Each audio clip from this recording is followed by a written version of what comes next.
I'm Elizabeth Paranam with the top stories on Al Jazeera.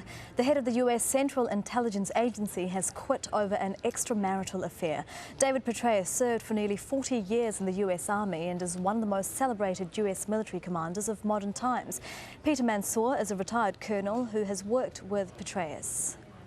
It's not proper, I think, for the head of the CIA to have committed an extramarital affair and then to have kept it secret. This is something that potentially could have been used against him as blackmail. And I think he did the right thing, the honorable thing, by tendering his resignation. Whether President Obama should have accepted it or not is, it's really up to the president. Syria's main opposition group has elected a new leader. George Sabra is a Christian who served jail terms over his calls for political reform.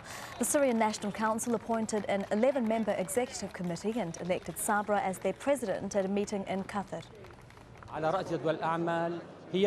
First, we must stop the bloodshed in our country, to end the killing of our people. We must work quickly to bring down the regime, not just for Syria, but for the region as a whole. And any prolonging of the life of the regime will make things worse in our country. It will lead to more killing and threaten peace and security in the region.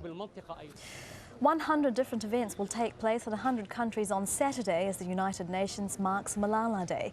The 15-year-old Pakistani girl is recovering at a hospital in the UK after being shot in the head by the Taliban. The UN is hoping the day will highlight her campaign for education and the plight of 32 million girls worldwide who don't go to school.